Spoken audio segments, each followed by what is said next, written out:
Hey, AfterBuzzers, welcome to the MasterChef After Show. We're breaking down Season 7, Episode 5, 17 chefs compete. Plus, we've got a special guest. Lisa Ann Marchesi is going to be in talking to us about her experience of trying to make a pie. Let's do this.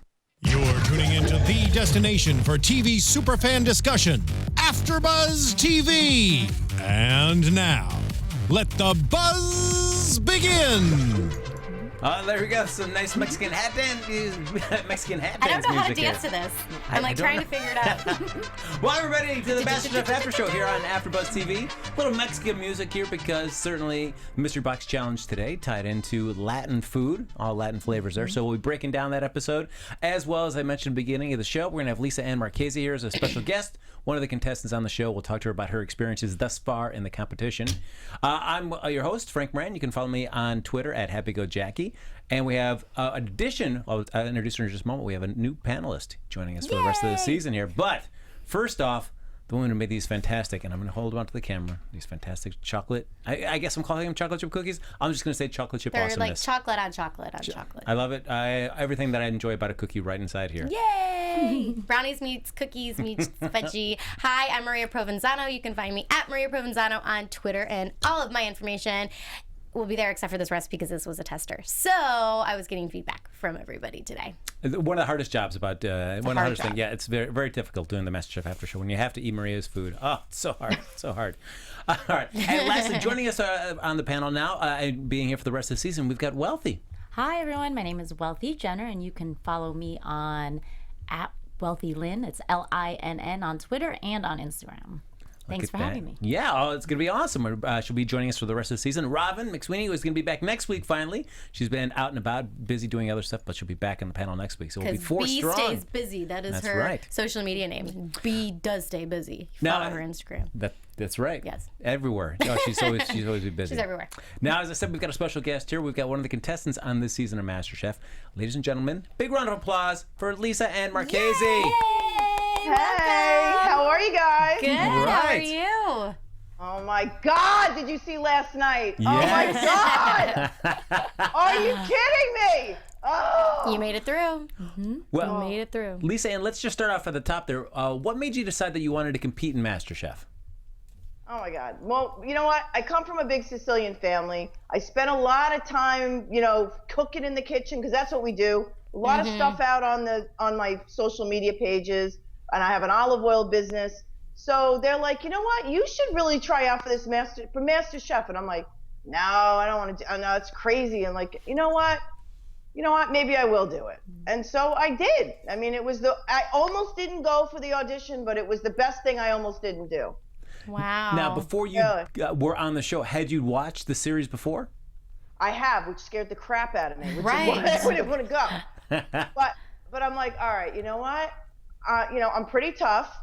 My family, you know what? We do argue a lot. That's part of, our culture. Right. So Italians, that's their fiery, especially Sicilians. That's what we do. Exactly. Yeah. And in the kitchen, no less. I can handle this. I can handle Gordon Ramsay. If I could handle my family in the kitchen, I could certainly handle Gordon Ramsay. I love that. Well, what's the audition process like? So you is it like an open call and you go in or how does that work? Yeah, so they have open calls throughout the entire country in all the major cities. And you go in, you prepare a dish, and then you have a few minutes to kind of present it, like kind of plate it together, and then go through it, break down the food, the dish to the producers that are there. And, they're looking at your dish, they're looking at your personality, They want to hear your story, you got to be interesting. You got to bring something really interesting to the table. And I think I caught their attention with what I brought. What did you make? Balls. Big balls. Meatballs? No, I have a famous dish called my balls of fury. And they're Oh my God, I love you so much right now. You're my new best friend. Oh my God, they're Italian rice balls. But yes, I put my own special. Yeah. I know. I was wondering if you fry them. Yeah, hell yeah. Okay. Oh yeah. And I make them. I have like a special blended cheeses, and it's a little spicy. And I actually named the dish after my ex-husband. So my son Dominic, Dominic's 17. He loves them, but he doesn't realize he's basically eating his father's balls. Oh my God. And And I love that your son's name is Dominic. Do you know how many Dominics I have in my family? Do you have a Like, few? yeah. Oh my God. Yes. Isn't it a great name? It's such a strong family. Like, isn't it a strong name? Like, it's like the strongest name, Yeah. right? Seriously. And And so to like the audience who like we talked to Lisa Ann a little bit before we started, and we've decided that we're soul sisters because we're both Sicilian, and she likes to drink martinis, and yes, pretty sure we're best friends now. All right. Anyway, that is hilarious. So you got on MasterChef by cooking very large balls. That's a great story. Big, really big. So visualize really, really big balls. Like is And I made 2 of them. I made 2 of them because I'm Wow. like, you need that's a set. impressive. That's impressive. Now it's a Wow. little for this season. They did something different where the people that make it through the open call and they go to the final that we want to see present their dish to Gordon and Christina. Usually it's just individually. You're going up there, you're cooking, and then you let them try it out and they give you the white apron or not. This time they have you go head to head against somebody, and only one of you is going to get the white apron. So how much pressure was that just to know that you were competing against one other person for your spot? Well, you know what? I was like, it was tough because I'm just like, I'm thinking, I didn't think I was going to have to compete against it. And you want to like know who the person is. course, and you're trying yeah. to figure it out, and I'm always about like, I have to know everything that's going on before it happens. Like, and so everything was like such a major surprise. I was like, so I needed to know who she is, what it's all about, what's her story. Like, I was just like I was driving myself insane. So it was a lot of pressure because then I'm like, shoot, I think she, I don't know. I think she could beat me. But it was a good battle. It wasn't seen, but it was definitely a good battle. Was it a ball battle? It wasn't a ball battle. It wasn't. I know. You know what? I didn't even. You know what? I need to talk. I gotta call Chef Gordon Ramsay. He hasn't tried my balls, and I really needed Chef Ramsay to. I needed to say he ate my balls. Yeah, that would be amazing. So what was your what did you compete with? What was the recipe?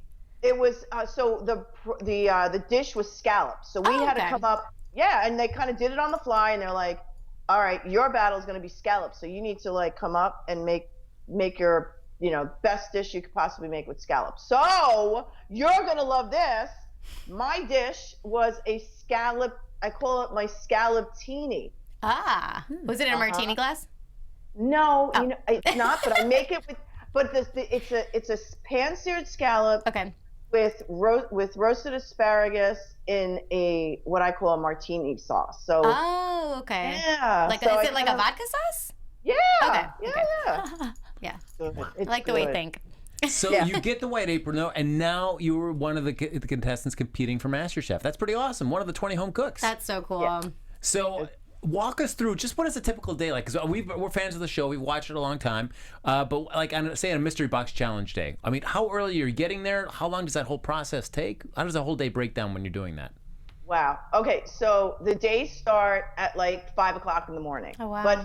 But when you have to be ready, hair and makeup at 5 o'clock in the morning, I'm up at 3:30. Because it takes a lot. But then so they bring us over to the studio real early in the morning. And there's just a lot of, everybody's in hair and makeup and wardrobe and going through the process. And you're like literally running off adrenaline. Like I literally I crashed by the time I got home because it's just purely an adrenaline rush. And it's like, it's a 14, 15-hour day you're putting in. It's hard work. I mean, we busted our ass. It was cooking, it was preparing, it was getting used to the kitchen, getting used to some of the tools and equipment that's in there. And then it's like, you start that process of, oh God, what is it going to be next? And it's a mystery box and you're like, oh my God. And every single thing, every fear that you thought was going to happen. And you're like, all right, every idea you had going in is completely freaking gone. So just forget, you don't even think you could prepare yourself for it, because once they're like, lights, cameras, action, mystery box challenge, you're like, holy shit! And then afterwards you're like, oh my God, why didn't I do this? Why didn't I do that? Of course, your mind starts going, you know what I mean? Yeah, well, that was kind of like the pie thing today. You said, like, tell us about your thought process with the pie competition in today's, or last night's episode. Completely complicating things, because I'm like, all right, second guessing myself, worst thing you could possibly do. So I'm like, all right, I'm looking around, I got Terry cooking behind me, he's awesome, We call him Shrek, Big T. Aww. I mean, he's so sweet. Melts Love me. him. Love. And he's from Long Island. Oh, so you guys were buds. Right. So it's like, how do you not? You know? Right. So it's just like, so anyway, he's behind me making this like ridiculously amazing pie, which you saw last night. I got Dan the boatman next to me, the frat guy who's just like knocking out of the park. I'm trying to ask him for ingredients. It's just a lot of bantering going back and forth. And I'm like, I got to step this up. And so I just was like, you know what? I just need to put my Sicilian family into this. And that's why I pulled the cheese out. I'm like, I need to put cheese. I put cheese on everything. Why not a pie? And I feel like I could see how mascarpone could work in a pie, but I was wondering when I watched it how it got melted. Because the pie crust I had to bake the pie crust first. Oh, so you did blind bake it, okay. So yeah, and then the whole it's just turned to. Okay, so that's what I was wondering. I was like, so then you did the blind baking, you took it out, and then you put the cheese on, and then it melted. Okay. Right, but I knew I wanted to put all my favorite ingredients in there. Right. Like I love blueberries. I love. You know what it is? I love mint chocolate chip. Oh, okay. I love mint chocolate chip ice cream. So I wanted blueberries and mint chocolate and mint and chocolate, dark chocolate, and then I threw the cheese in, which is not good. I'm like, what am I gonna? I can't make a meatball out of this. I'm like, what am I gonna do? I'm like, I have a quick question. Gordon Ramsay, Chef Gordon, he had given you advice. You would ask, "What do I do?" Is that rare that he does that? I think it's probably rare that somebody asks him what to do. So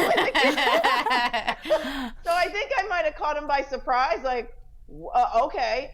But you know what? I think he appreciated the fact that I wanted to try so hard to make this pie work, and I think he saw that in me. And I mean, to me, he was like my guardian angel that night. But I listened to him. I wasn't gonna get righteous and be like, I know it all, because I don't. I'm gonna listen to him. He is the master chef, and when he says this is what you should do, he did that because I asked him. And he didn't have to do that. So. And he cares. He cares a lot more than you think. So. Aww. Yeah, I was wondering. Speaking of Master Chefs, as we kick off the episode, we have last season's winner, Claudia, comes in, and then you have Aaron Sanchez. Both of them kind of Claudia chooses the ingredients for the mystery box challenge, all Latin themed, and then Claudia and Aaron Sanchez are both cooking while you guys are competing as well. What was that whole experience like? Oh, that was amazing. Seeing Aaron Sanchez come in, I was like, oh my God. I met him at in New York City once before, and he's just an awesome, down to earth. Just like, I love his story, his backstory, his humble beginnings, like we come from. He's just true. Like, he's just a real passionate, family, traditional, and holds true to his roots, the Mexican side. So I was freaking thrilled to see him walk in, and I happen to love Mexican food. So I'm like, I mean, all right. who doesn't? How can you not love Mexican food, God. right? And Claudia freaking knocked it out of the park last season. I mean, she really is such a wonderful spirited person, and the way she's a home cook, and I mean, she's cooking like on a professional level. It's unbelievable. She's so inspiring. It's unbelievable. And she has her cookbook out, which is so cool. Do you want to write a cookbook? Oh, I'm working on it. Okay. I really got to get going. I mean, because my family, we're like, we've got this cookbook that we're gonna do is gonna be full of drama. Like, every plate is gonna have a story. Oh, You're gonna be, I mean, I've already heard about the big balls there, right there. I'm hoping the balls are gonna be in the cookbook. That's like chapter 16. And then there's a whole thing about my ex-husband and why I called him the Bulls of Fury. Oh, wow. Oh, my God, I love that. I know. Wait till you see the rest of it. Oh, yeah. Well, you'll have to keep us posted on that for sure. Oh. So always the thing with the mystery box challenge is the way they do it is they only pick 3 of the dishes as they go around. They're chatting with you, as Christina says, ask you about what you're doing. They're tasting. How frustrating is that, though? You're busting your butt, and only 3 people ultimately are going to get their food tasted and chosen between the 3. So is everybody else going like, come on? I mean, I nailed this. Why aren't they picking my dish? I wasn't so bummed about that, because they do go around and they taste everybody's food. So they're only able to show as many dishes as they get to, the show's only an hour. There's 17 of us cooking. So, they did come around, they liked our dishes, but they really pulled out the ones that they felt were the worst and the ones that were the best.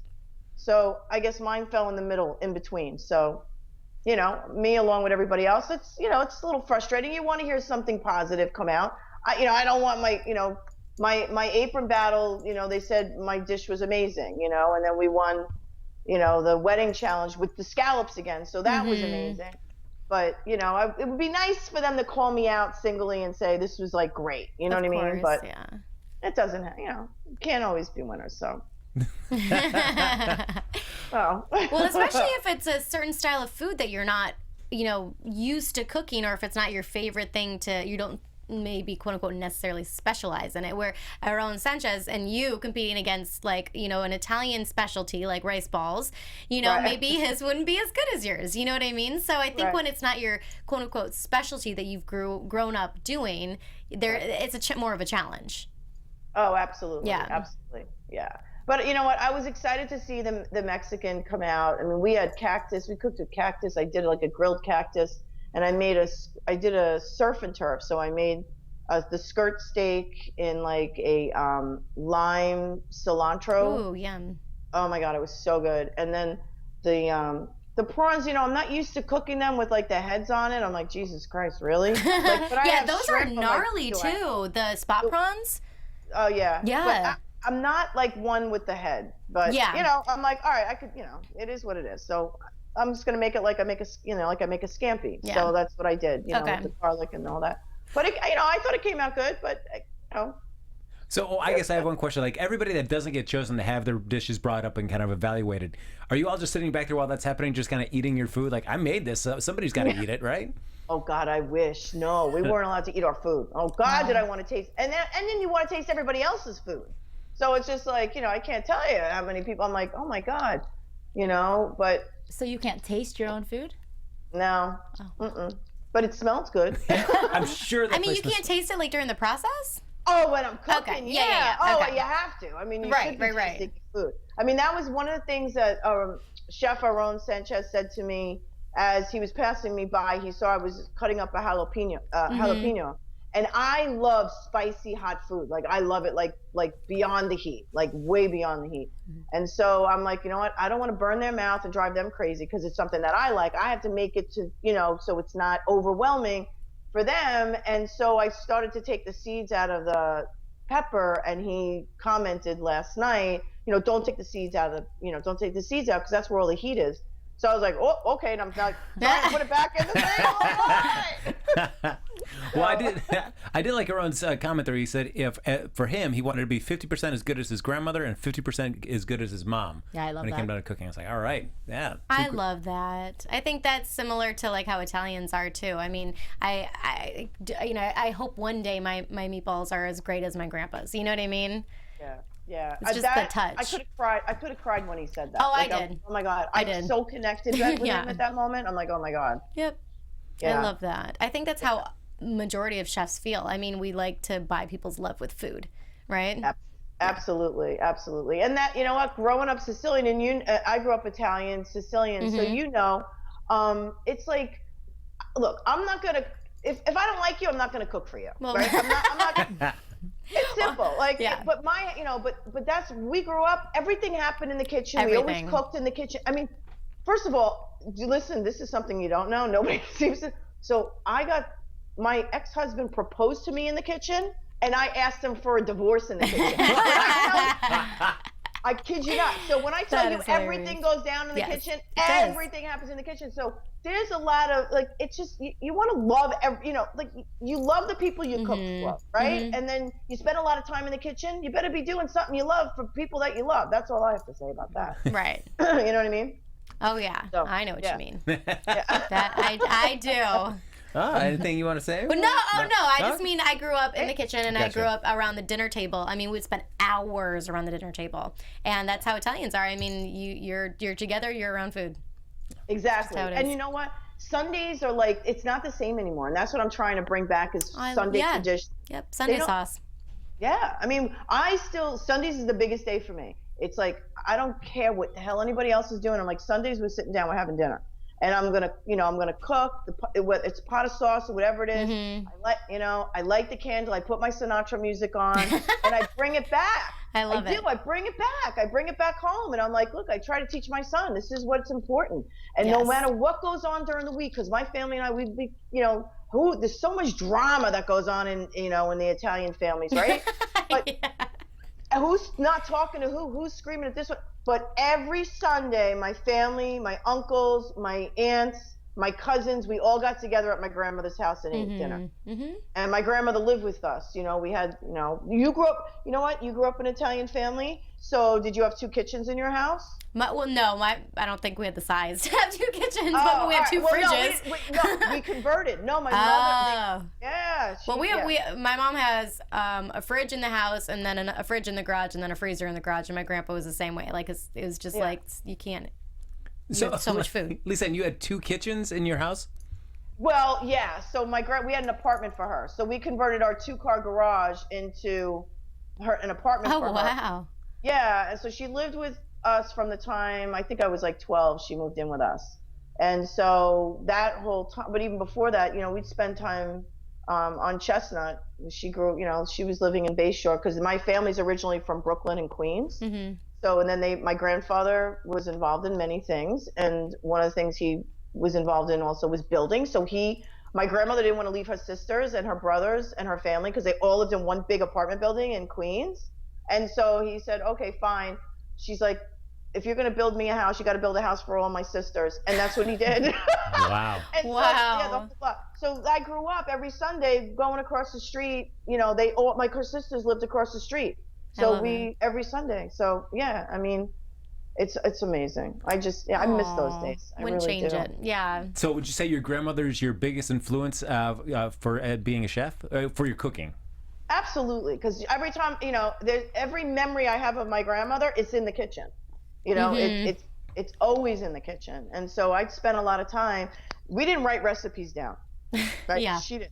Yep. It's a little this, a little that, and it's always just watching. So so I spent my time just watching her, cook. And my mother wasn't really a good cook, so she inspired me to cook.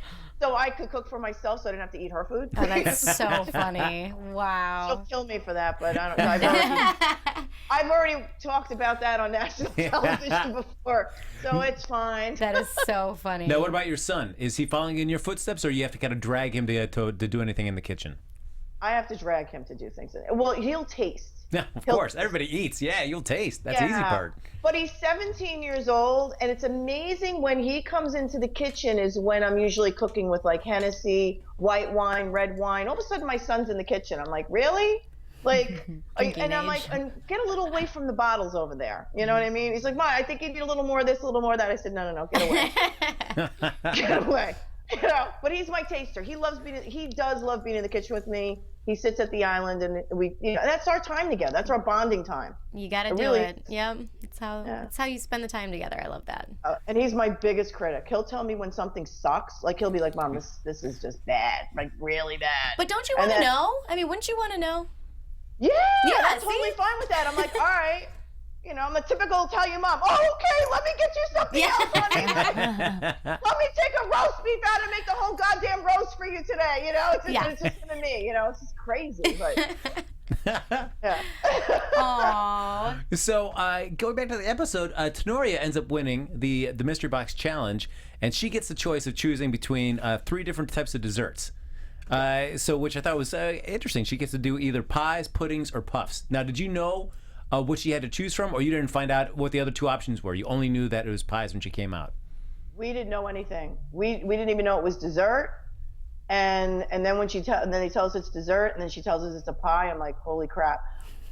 I was like, oh God. And then all of a sudden the mind starts going. I'm like, here we go. I had a recipe in mind, but I'm like, and I'm worried about the dough. I really was only worried about the crust. I wasn't so much worried about what was going inside of it. Yeah. But no, we didn't know. It was all, that's real. I mean, that's all reality of reality. Well, that's good. Yeah, so when you're watching this episode back and you see that she also had pudding and puffs to choose from, knowing that all 3 are in the mix, if you had your pick, which would you have gone with? I probably would have went with the puffs. Really? I probably would have said, make them do the puffs. because they're not that easy to make. I mean, pies are like, everybody seems to make pies nowadays. Like it's like a staple you know, when you're baking. So I'm like, I would try to do something that's a little different, like the patachous. Like that would have just like, I remember walking in there, I'm like, look, we didn't really have cream puffs. We had cannolis, we had, you know, I'm like, what the hell is a patatou? You know, I'm like, I never even heard, I had to look this, I'm like, what the hell? And the cream puff, I'm like, oh, all right, because that's what I grew up, we didn't call them patachous. Profiteroles. So, right. Yeah, we call so it profiteroles. and we had sfingi and zeppelis, you know, this is the kind of stuff. I'm like, what the frig is a patatou? But I spent time in the kitchen. They did give us time during downtime to, you know, just practice time in the kitchen if we wanted to. And I spent my time making these patachous, and I came home and I was like all excited that I wanted to show my son this new thing that I made. They let you spend a lot of time in the kitchen, like practicing things?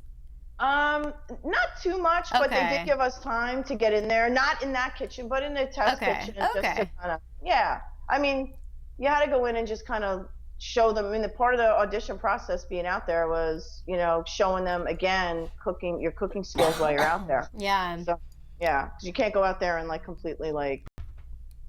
I don't know what I would have done with the pudding. Yeah. Honest to God, I really don't. The only thing I know how to make is rice pudding, and it would take them too long. Like, right, exactly, yeah. You know what I'm saying? So that's probably like the only pudding like I grew up making without using a box. You know what I'm saying? Yeah. So I'm like, all right. So thank God it wasn't that. Yeah.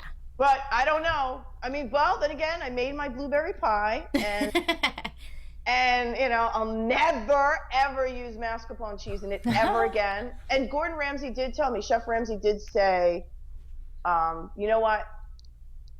I like the idea, take the cheese and put it on the outside, like put it on top of it, serve it with it on top, because it's not a bad combination, just you don't want to put it in the pie. Yeah. I'm like, all right.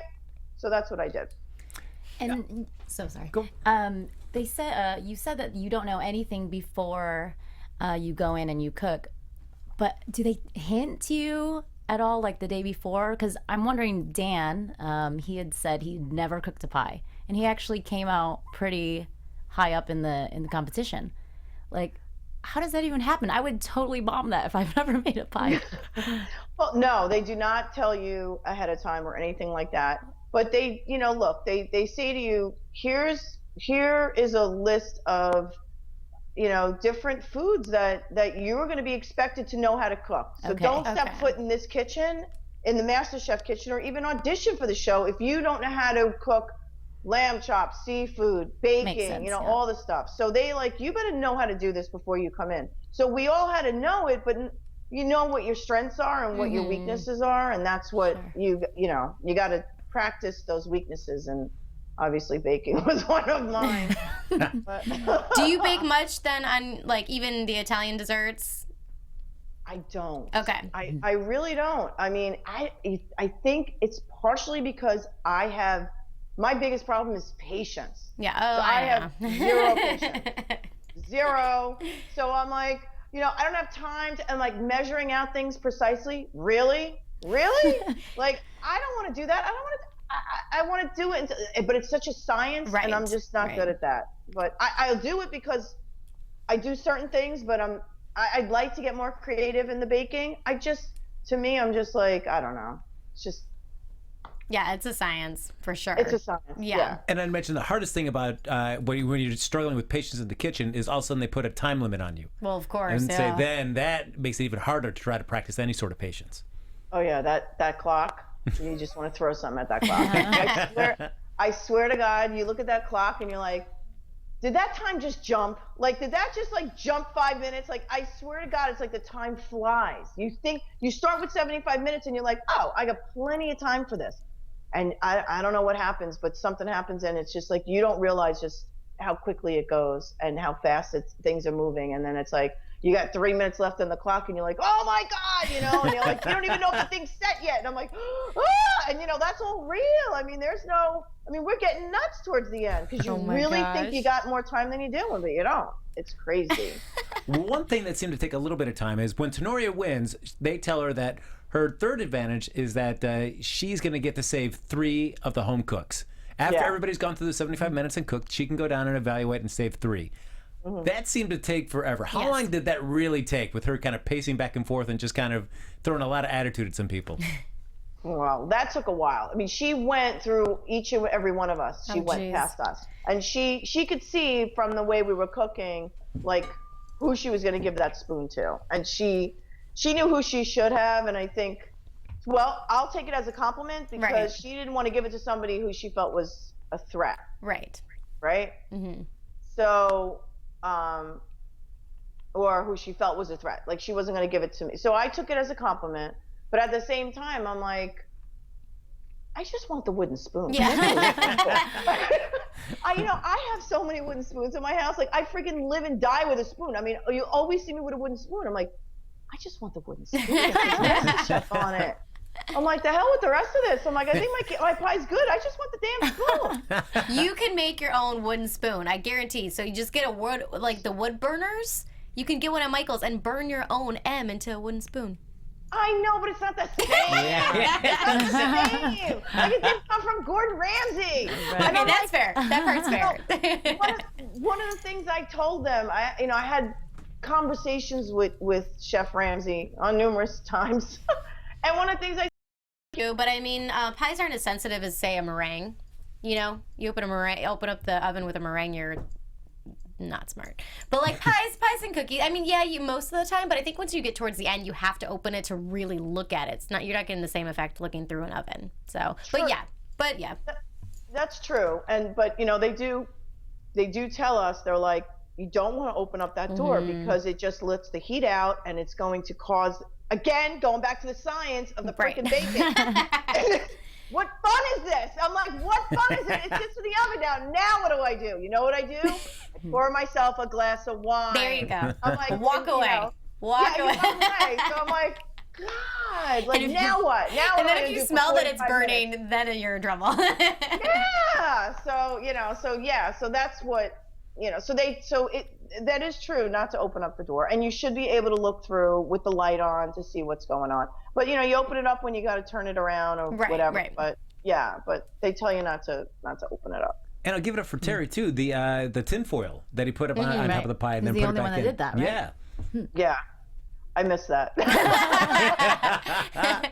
Back to the science. Do you even notice what people are doing around you when you're? No, not so much, because I'm so focused and I get so serious, and I'm just like one of those, like, I'm so competitive that I just want to just focus and get my stuff done. And I'm like, I honestly don't care what the hell anybody else is doing until, it starts to get close and I'm looking around. Then, like, Dan was cooking right next to me. So I had no choice but to see that he was really pulling it together. And I was shocked. But afterwards, whenever the hands are up and I turn around and I see, and I've got Terry behind me, I'm like, holy beep, beep, beep, beep, beep. I mean, there goes the bleepers. I'm like, the hell's been going on back here? So now I kind of wish I did look around, because I probably could have gotten some info. I would have cheated. Oh my gosh. Well, I'm not ashamed. It's competition. Tenori ends up saving Diana, Diamond, and Dave. How do you feel about those choices? Do you feel like, all right, I can see why she picked those people, or were you surprised that she picked those three? I'm not surprised at all. First of all their names start with a D, so that might have something to do with it. David is obviously very handsome, so I'm sure that played into Tenori's decision with him. I think you also told her like he loves her right before the yeah, they actually said that in our chat right now. They said that I think David got it because it was flirting. Oh yeah. He's a charmer. He's a sweetheart, but he's a charmer. And Diana and her are good friends. They've got real close during the show, so that was no surprise. And Diamond is just the sweetest thing in the whole wide world, and honest, she's just amazing. So I'm not surprised, but I think the rest of us are a little edgy, little tougher skinned, and maybe we cause more of a threat to her. So. Yeah. And in the first episode, they made Diamond kind of seem like she wasn't sweet. And then as the season has progressed, you can still she really is. She is. She's just as beautiful inside as she is outside. She really, really is. She was a Miss San Diego. Oh, was she? Oh, yeah. I remember that. Yeah. They say that. So yeah, she's awesome. Really good people. Really good people. Was there anybody that you felt like turned it on for the cameras that was kind of maybe annoying or just like over the top, or was everybody pretty much the same on and off camera? You know what? Everybody has such strong personalities and different personalities. I can't say one turned it on more than the other. You know, Nathan was Nathan. You know, he was just, you know. Well, I commented on this His in the past father's times. Frank. Like, yes, the Frank is a very jacket, important question. the jacket and the bow tie. It just seems like it's too much stuff to be. You want to be comfortable when you're cooking. Why is he wearing all this stuff? Tell me about it. I don't know. He just likes to he's like a tuxedo sales guy. I don't know. That's it. Yeah. And he's young. You know, I think he's trying to still impress the ladies. You know, I think he's trying for a girlfriend. I mean, look, I don't have a problem with bow ties, but you know, you gotta. I don't know about cooking in one. I mean, I don't know. I like to cook comfortable, and you know, I like to look good when I cook, but I don't know. Yeah. You know, Frank, it's funny that you mentioned that because in this last episode, someone says we're in heels while they're running. And I'm like, why are they running in heels? Why are they wearing heels? Oh. That might have been me. Well, you know what it is? Look, here's the thing. All right, so you're going to know this because you're a woman, so you're going to get this, right? So it's like when you go to get your hair done, your hair doesn't look great unless you have makeup on, right? Like you can't tell how good your hair looks unless you have makeup on until you made it, right? Yeah. And the same thing, like the opposite. Right. So it's like cooking. So for me, I'm like, I'm not gonna feel good about my dishes. Like I don't think my stuff's gonna. I have to be like shower, dressed, hair, makeup. I see. You know, It's even like if a I don't have to confidence put makeup thing. on, it's just the confidence. It's just the Got confidence you bring in the attitude. You know, so you bring it into the kitchen and you feel good, and you're gonna put out something really good. That's how I. Okay, feel. yeah, That's how that I makes look at it. sense. Sicilian women don't go out of the house without looking, put together. Or at least without red lipstick. I mean, something. That was like my staple lip. Red. Now, one contestant that felt really confident about what she had made was Brandy, because even when Tenoria came by and said, "Hey, do you want the spoon?" She goes, "No, I want the judges to taste this." And it went from such like a feeling of confidence about her dish to when she got it up there, it just made such a turn for the worse. And she used cheese in her pie as well, but it just did not come together. No, and I'm really surprised. So Brandy's one of my favorites and one of the contestants that I was close with on the show. And you know, she's from the South. She knows her pies, man. She really, really knows her pies. And I was completely blown away that that happened. It really, because she is very confident. She's a really, really good cook, and she's strong. I mean, she knows her stuff, and but that surprised me the most. That probably shocked me the most that night. Yeah, I felt so bad. I watched the show twice, and I was in tears actually the first time, and then the second time I was like, oh my gosh. Is it that emotional when you're there? Do you feel that the emotions? It is. And okay. It is. It really is. I mean, I have a tough skin, so you won't see that from me so much, but with the other contestant, it is. I mean, then you get into it's just very emotional because you're just it's building and it's building and it's building. So it's hard because it's so much hard work what we do to make it there, to make it happen. Every challenge, you know, and then to have them either say they don't like it or it just you mess it up. It's like it's this constant turmoil. It's very stressful. So. And I mean, are you guys sequestered too? Like you can't talk to family or friends when you're there as well, or are you able to do that? No one. Okay. We couldn't talk to anybody, which is not necessarily a bad thing for me. But don't tell anybody, okay? Nobody's listening, right? No. I feel ya. I could use a break. So we're totally sequestered the entire time we're out there. They take our phones away. There's no computers or anything like that. We get one call a week, and it's monitored by a producer to make sure we're not giving anything away. Because they really want you to focus on the show. Right. And it's probably the best thing they could have done, because there were moments where, like, every Sunday or one day during the week, we'd get that 10-minute phone call, and with the family back home, and there'd be somebody's crying over something that somebody said back at home, or somebody's bitching that they're how long are you gonna be out there for, and then they get all crazy, and the producers don't want that. They want you to be on your game, be the best you can. You know, you're there to work on one of the biggest television cooking competition shows in the country and probably the world at this point.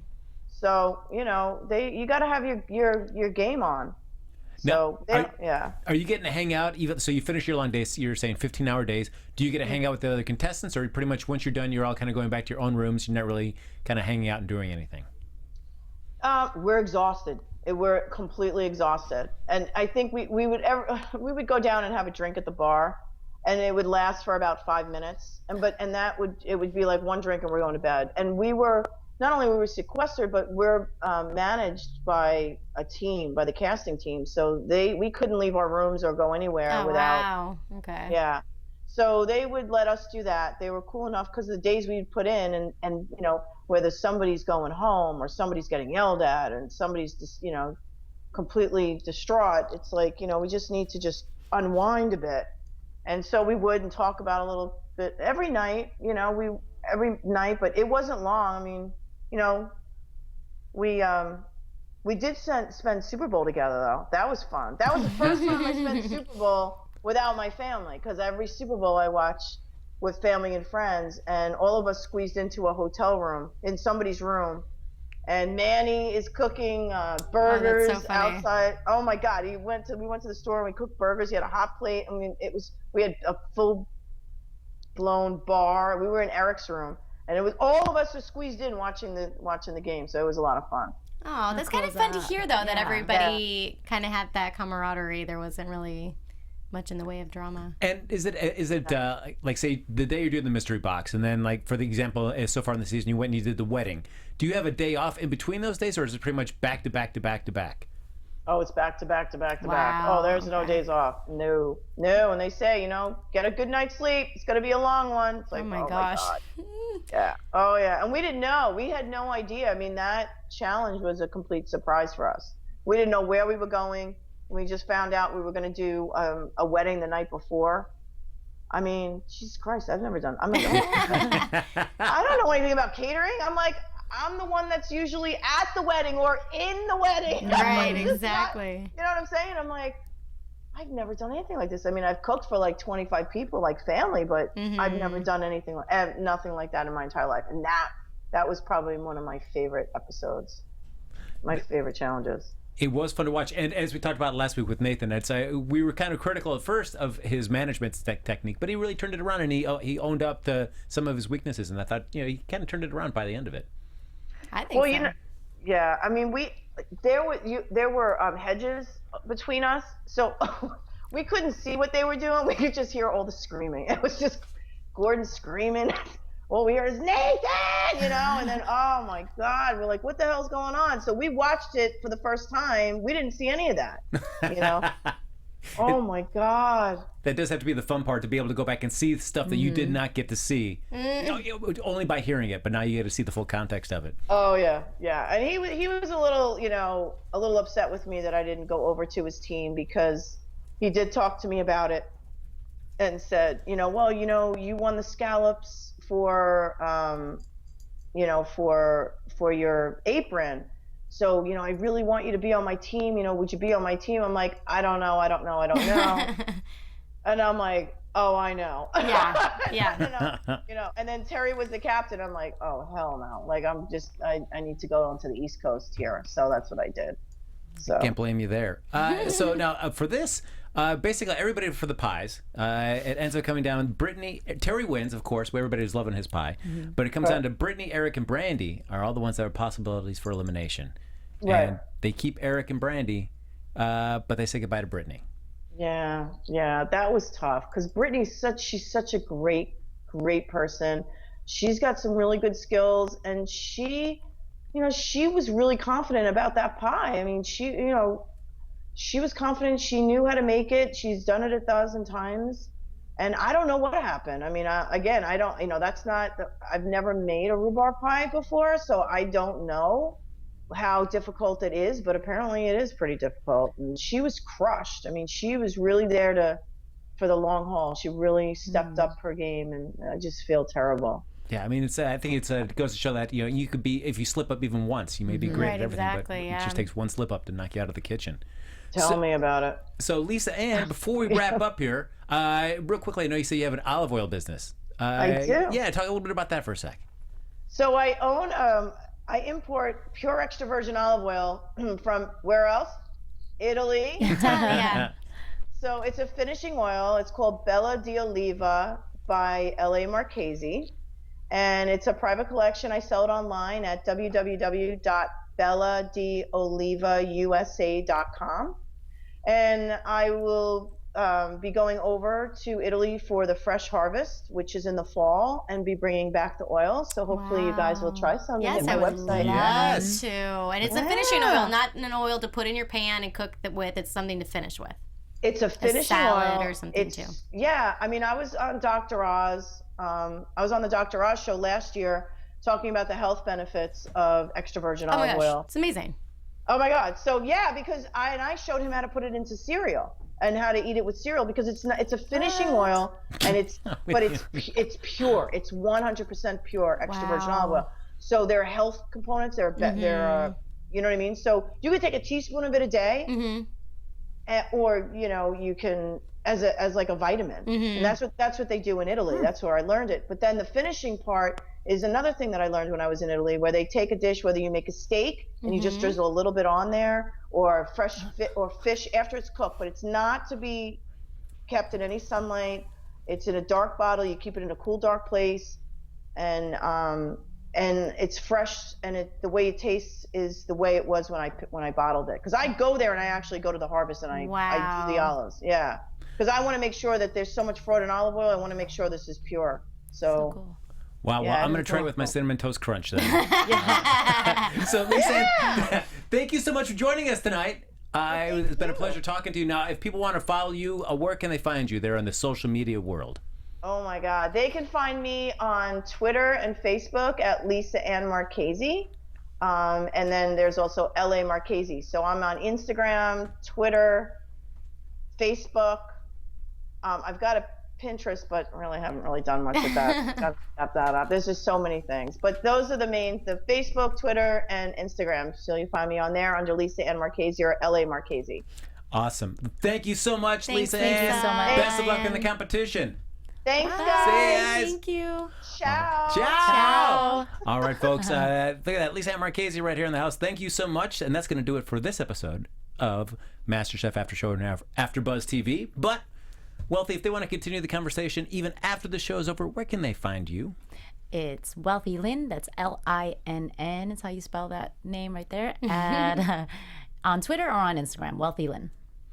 Maria? Yes, you can find me at Maria Provenzano on Twitter, and all my information will be there. And you guys, if you have pie questions, because we had so much fun talking to Lisa Ann, we didn't get too in-depth into the pie questions. So if you have them, please tweet me, and I will answer them for you. Absolutely. Oh, Gwen, you're talking to an expert right there. She'll steer you correctly. Yes, not like me. I can only eat your food. She can tell you how to make it. Yes, that's it. You can follow me on Twitter at HappyGoJackie. Check me out. Check me out, guys. Check me out. Why not? Just do that. So, folks, like us on Facebook. Give us those 5 stars on iTunes. Follow us there on Twitter. And we'll see you next week with another episode of MasterChef After Show here on AfterBuzz TV. Take care. From executive producers Maria Menounos, Kevin Undergaro, Phil Svitek, and the entire AfterBuzz TV staff, we would like to thank you for listening to the AfterBuzz TV network. To watch or listen to other after shows and post comments or questions, be sure to visit AfterBuzzTV.com. I'm Sir Richard Wentworth, and this has been a presentation of AfterBuzz TV.